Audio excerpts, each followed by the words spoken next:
The Art of Healthy Bread Baking, Part 2, an interview with the amazing Kelly Hatler.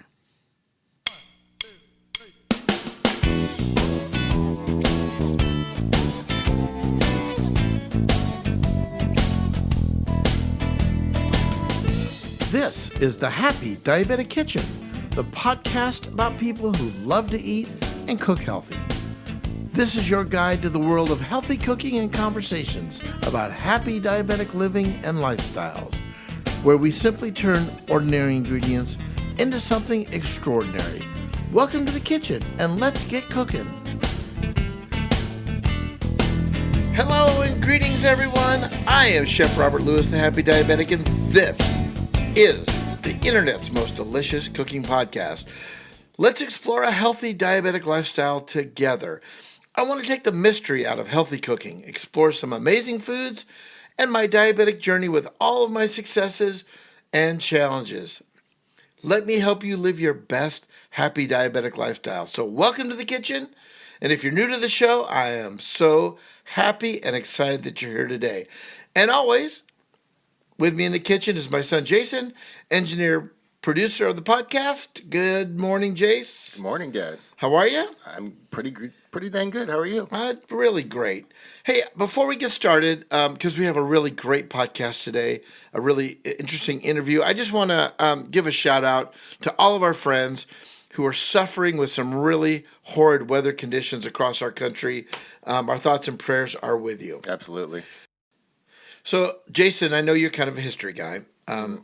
So I did a little research, and I'm just learning about when did people create baked bread? Any thoughts about that? Oh, wow. Probably close to the beginning of civilization. It was really. I mean, the Aztecs, the Incas, so many cultures took grain, put them between two rocks, ground them up, mixed water and ingredients, and made bread, right? Either unleavened bread or leavened bread. I mean, the whole idea of grinding has kind of moved away from our culture because we can go to aisle 10 at my local grocery store and find every flour known to mankind. Right? The problem is, so I've learned from our next guest, is that flour's been on the shelf for a while, and once it gets ground, the nutritional properties kind of evaporate and float away. And I also learned, which you will learn in this interview, that the flour manufacturers in the world, as they're grinding wheat to make flour, take many of the nutritional parts out of the wheat, and it goes to pet food, cattle food, other areas like that, and we're left with flour that's not as nutritious. So what I learned, and what you're going to learn, we're about to head to Kelly's kitchen at any moment, is that when you're grinding the wheat berries, as they're called, the fresh wheat particles, and there's so many different varieties, ancient grains, spelt grains, when you're grinding them fresh, you get all the nutrients. And it's really amazing. We tasted bread in our kitchen. I'm going to post those pictures on the website. So in the last episode, we explored bread and bread baking. Today, we visit the bread baker of the world, Kelly Hatler. She's a wife, a mom, and someone who is passionate about baking and milling her own flour. We visited Kelly in her amazing kitchen, and she happens to live in my town, which is awesome, to learn all about milling flour for baking. And what I came to find out was all the ingredients and equipment are relatively inexpensive and relatively available. So, Jason, are you ready to check this out? I'm more than ready. Yeah, it was the most interesting thing ever. And I'd love to have Kelly come back and join us again for another podcast. But here we go. Let's knock on the door and see if Kelly's home.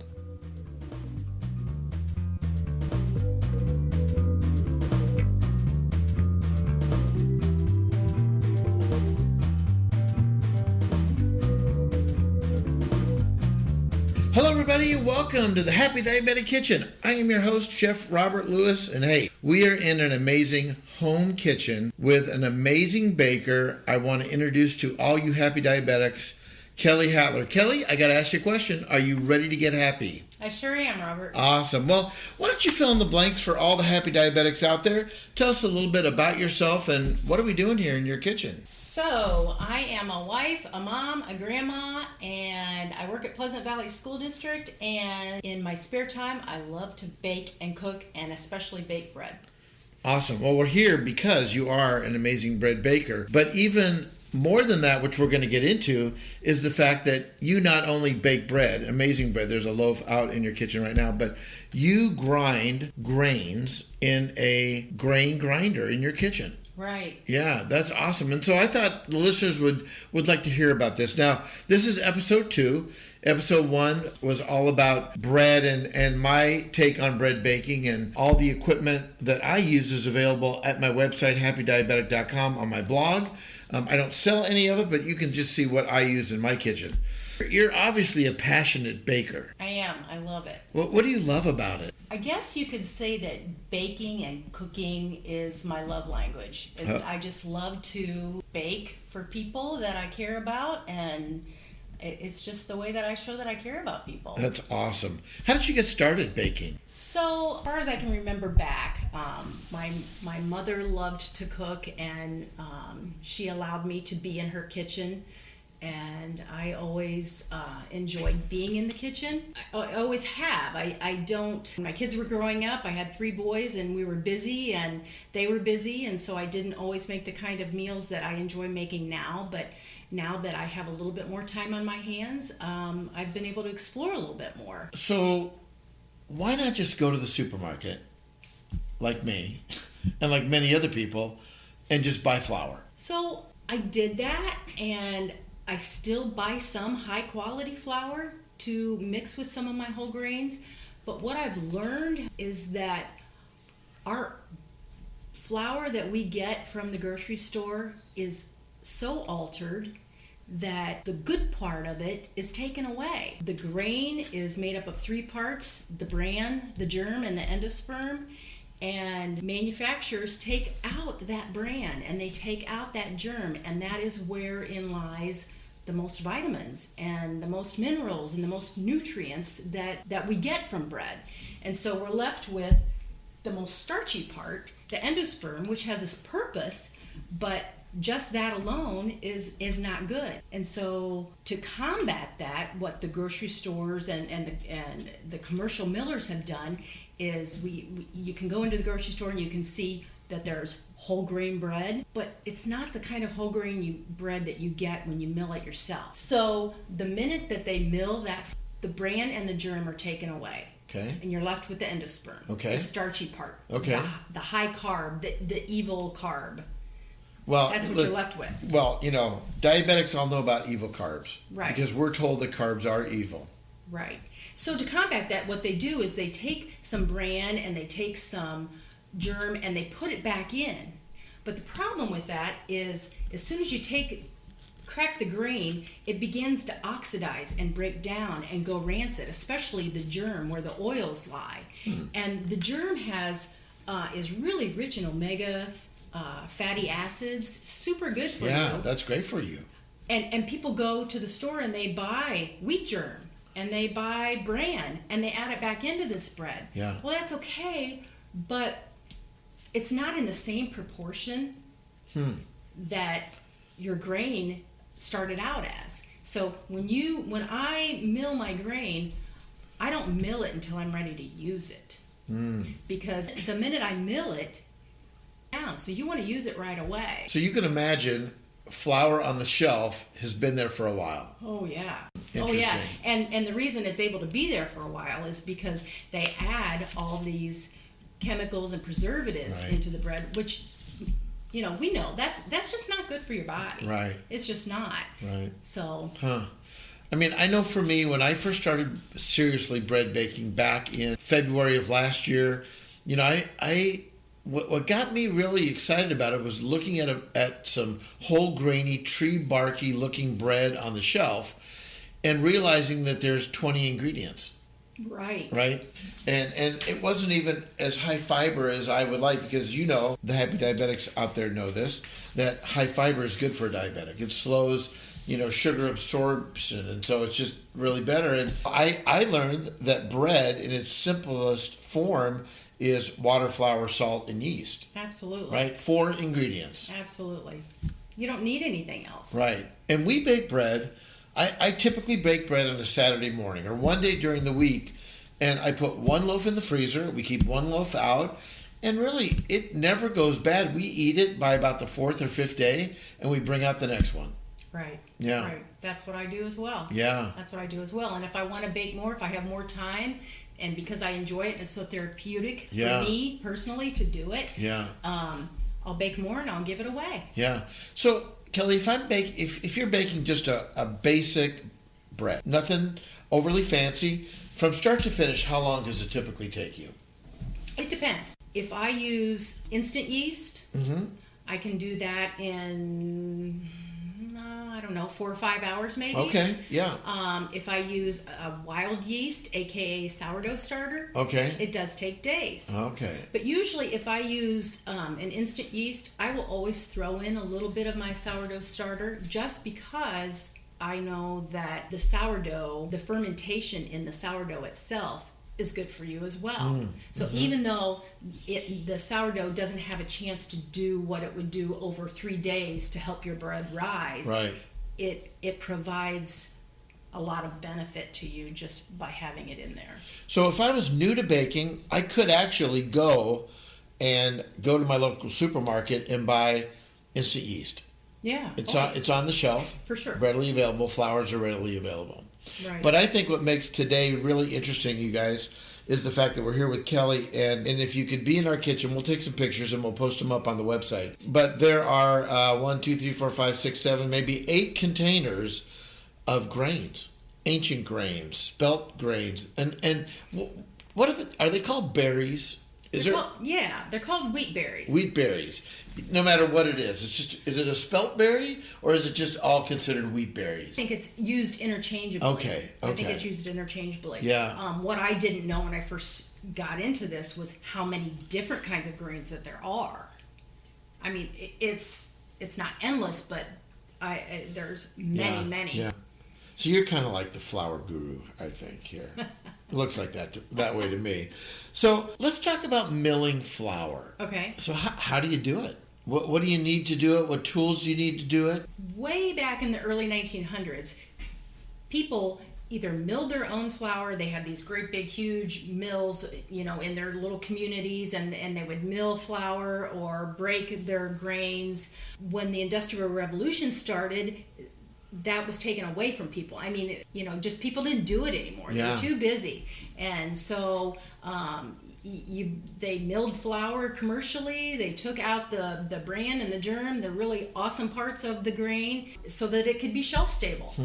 And so probably, I don't know how long that this mock mill has been available, but it's what I have. It's a Mock Mill 100. It's made in Germany, and I kind of stumbled on it just from researching different things about bread, and I decided to give it a try, and it was affordable. Yeah. It sits on my counter. Interesting. I use it several times a week. And when I want to make something with flour, I throw my grain in and off we go. Interesting. So I did some Googling and pictures looking at old timey ways how grain was done. And then I had a chance to look on the inside of your mock mill, and there's 2 stones. Right. Just like the Incas did. Just like whoever ground grains, there's little mini guys. It's almost like a turntable, right? Right. It goes counterclockwise or somehow and grinds. These super hard, indestructible stones, and you can go from cracking your grain all the way to making powdery fine flour, real close to what you would pour out of a bag, except for the fact that it has the bran and the germ in it. Interesting. So we've got a bunch of grains in front of us. I'm just curious, which one would probably make the closest to all-purpose flour? Is there one there that would be close to that? So what you would want to use would be the soft white flour, Okay. soft white wheat, Okay. and the hard white wheat. Okay. And that would be a combination to make Okay. all-purpose flour, because Right. it gives you the protein that you need for all-purpose flour. Right. And then if you wanted it to be just like all-purpose flour, you would sift it Okay. to sift out the grain or the bran. Oh, I see. Okay. So, Yeah. and not to say that I haven't done that, but I try to work with it so that when I first make my bread, I let it sit in Yes. the water so Yep. it soaks to soften up some of that bran, Okay. and then you can keep it in. Ah, interesting. The benefit of milling, as I'm hearing you describe it, Kelly, is fresh. No preservatives, healthier for it. The bran and the germ are chock full of vitamins. Right. I'm not a nutritionist, but I have read and many places, Right. and you can go to the Whole Wheat Council Right. and look, and these whole grains are just full of, Right. of very beneficial vitamins and minerals. Right. And carbs are carbs, right? There's carbohydrates in this flour that you produce, right? Absolutely. So, like everything that we talk about together, you guys, it's all about moderation, right? Everything in moderation. I'm not going to eat a whole loaf of bread, just as if I wouldn't eat a whole Hershey bar. Maybe I would do that. But, again, it's everything in moderation. And it was Jason, Kelly, who, I don't know if you know my son Jason, he's also the producer of the podcast and my engineer. He came over with his family over the summer, and he said, we got down to the pool where we were going to have our sandwiches, and he cut the bread like super thin. And I thought to myself, well, now that's interesting. Well, of course you would cut it thin. I tend to cut it really thick, right? Sure. So I'm just increasing my carbohydrates. Sure. And so I just, thank Jason for that, because that was a real eye-opener for me. But, whatever. I'm a little slow sometimes. Well, I love bread, and I'm at a point in my life where I can't eat everything that I always wanted Right. to eat before. What I could eat before, I can't eat now without paying for it. Right. And I don't want to give up bread. Yeah. And so the fact that I'm getting a lot of nutrition from the bread that I do eat, it makes it worth it. Yeah. And we love bread, right? You guys out there, I mean, you love bread. We love bread. We all love bread. Love bread. So, Kelly, if I woke up tomorrow and I was listening to this podcast and I was feeling inspired to bake my own bread, where would you suggest I start? I mean, I know how I started, but and I have explained that to the listeners in last week's episode. But how would you start? How would you recommend they start? I would go to the store and buy the best flour that you can buy, that you can afford, Okay. and just find a recipe. Either Google it or go to YouTube or buy a book on Amazon that talks about bread making. Right. And just do it. I mean, that's the way I did it. Right. I mean, I was always a little intimidated by yeast. I love to bake and I love to cook, but I never baked bread Right. up until about 3 years ago. And I never used yeast. I was always intimidated by it. Just do it, though, Yeah. because what you're going to get is way better than what you could go to the grocery store and buy. No matter what it looks like, it's going to taste good and it's going to be better for you. And you're going to all of the altered chemicals Right. that you would otherwise get if you went and Yeah. buy a pre-bagged piece of Right. loaf of bread. So that's exactly how I started. I bought the best flour I could. I bought a book. I bought some tools. They weren't that expensive. And I followed it. I followed the recipe like I was building, an atom bomb reactor. I mean, I didn't vary. If it's at 32 degrees Celsius, oh my gosh, it was 32 degrees. But what I've learned now after baking for a year, seriously, is there's some leeway there. Oh, absolutely. And sometimes, even though I'll follow the recipe, I'll go, it just looks too dry. I think I'm going to add a little bit of water. And then you just see how it bakes up. And now I bake in a crock pot, like in a Dutch oven. Yep. Right?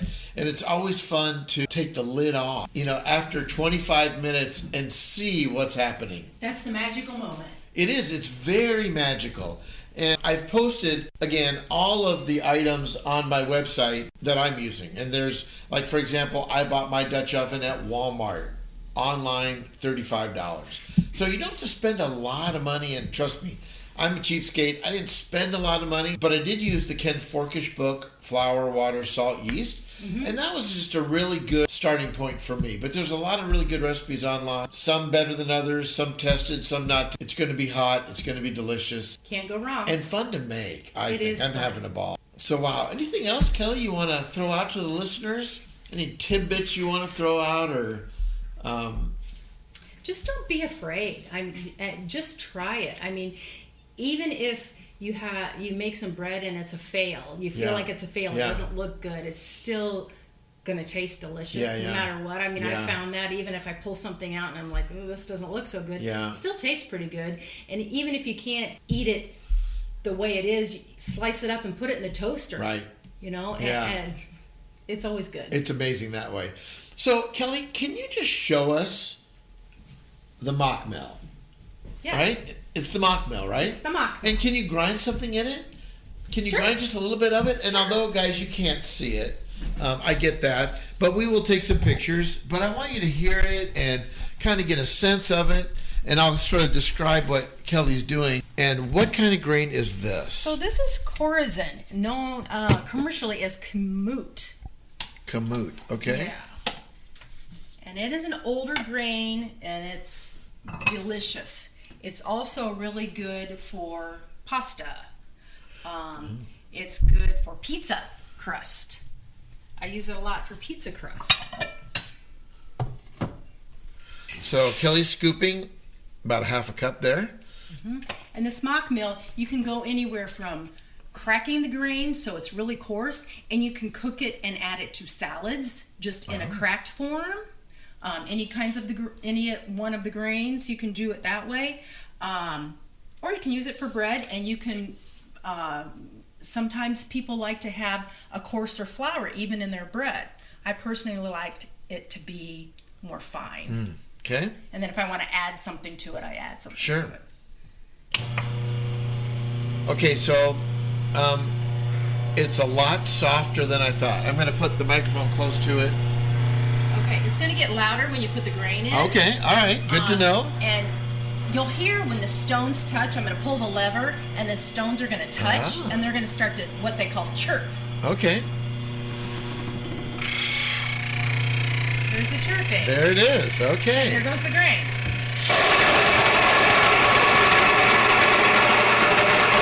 So that's it. Interesting. It's pretty fine. Yeah, touch it. Oh, wow, yeah. It is very fine. And this Corazin is more coarse, a more coarse grain. Like if I were to grain the spelt, it would feel more like your all-purpose flour. Yeah. Super. I buy my grain in bulk. That's the other thing, is your flour, it's not going to keep on your shelf forever. Even though it's packed with preservatives to keep it for quite a long time on the shelf, it's still not going to last forever. When I do buy any really high-grade flour from the grocery store, I put it in my freezer until I'm ready to use it, just to keep the integrity of the flour for as long as possible. Right. But with the grain, that can stay in, as long as you have it in an airtight container, it can stay for hundreds of years in the container. Whoa. The only time it's going to start to lose its shelf life is the minute you grind it. You grind it, right. So, yeah, what's cool about the grinding, guys, is that you grind the flour when you need it. Exactly. Yeah. And how much did you say the mock mill was, this particular model? This is the cheapest model, and it's about $280. Yeah. They have beautiful mock mills that are made with, they have a wood body. Yeah. You can spend $1,500, $2,000 on them, but I just wasn't going to do that. Right. And this has the same inside as those higher end ones.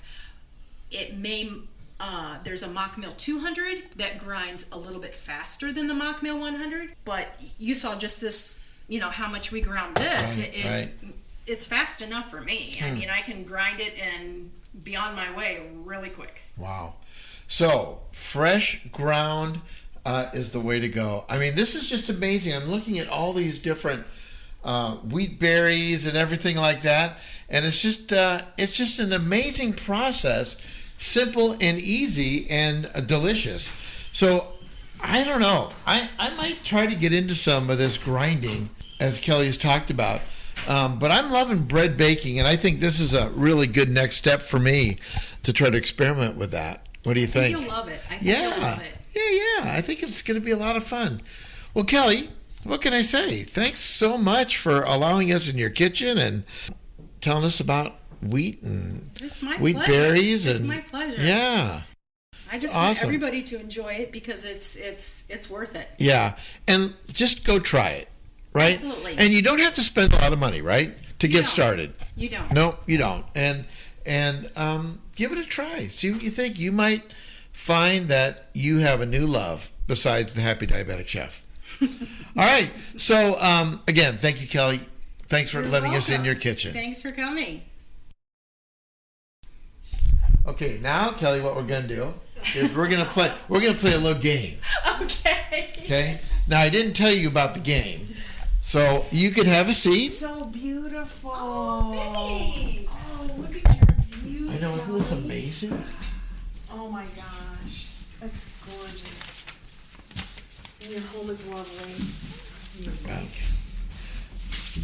Okay, everybody, welcome back. And now it's time, because we do this with all of our folks who joined us on the podcast. We call this the Rapid Fire Round, the Rapid Fire 411. So, Kelly, here's what's about to happen. I hope you're ready. Okay. I will ask you a series of rapid fire questions, and you just simply choose your preference. No right or wrong. Example, I might ask you butter or olive oil, riding a bike or hiking, favorite food, and you just, the first thing that comes in your head, tell us what it is. Okay. Are you ready? I'm ready. All right, here we go. Olive oil or coconut oil? Both. Okay. Mango or papaya? Mango. Waffles or pancakes? Pancakes. Grilled steak or grilled fish? Both. Chunky or smooth peanut butter? Smooth. Yeah, Cindy is smooth too, but I'm chunky all the way. Valentine's Day or St. Patrick's Day? Valentine's Day. Favorite vegetable? Broccoli. Oh, bacon or ice cream? Bacon. Always bacon. Coffee or tea? Coffee.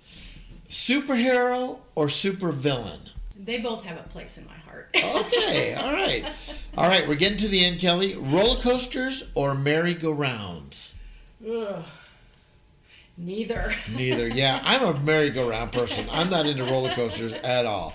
Okay, Kelly, finally, if you could bake bread with anyone, past or present, who would that be? Ooh. That's a... If you could just invite him in your kitchen, and who would that be? I would have to say my maternal grandfather. Your maternal grandfather. Yeah. Just because he was a great grandpa. He taught me so much. He taught me to spell. He wasn't the kind of grandpa that showered you with gifts, but he was the kind of grandpa that spent time with you and was always teaching you. Always, just without you even knowing it, you were learning from him. Did you ever get a chance to bake bread for him? No. Yeah, well, then he would be a great person to bake bread. Yeah. He would love it. Yeah. Well, thank you, Kelly. Any last words for the happy diabetics out there? Go give it a try. There you go. It's worth it. You heard it from Kelly. Give it a try. So we'll list everything on the website, but Kelly, thank you so much for allowing us again in your kitchen. Thank you for having me.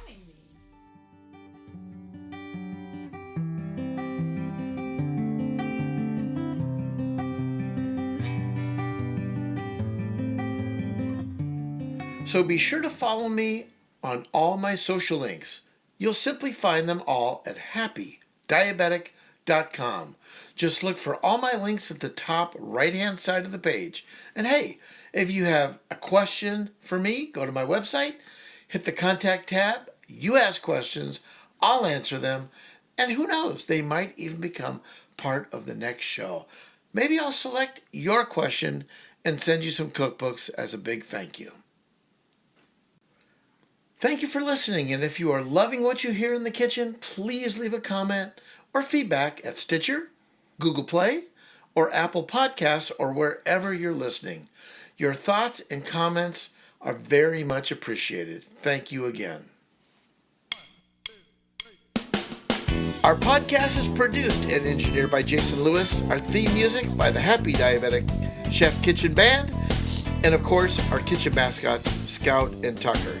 And Tucker, I can hear him snoring somewhere. I think he's like sleeping. Family's over, so he got a good workout today. But anyways, y'all, thanks for tuning in. And let me leave you with this thought. Julia Child once said, "People who love to eat are always the best people." Well, so long for now, and remember, no one loves you more than me.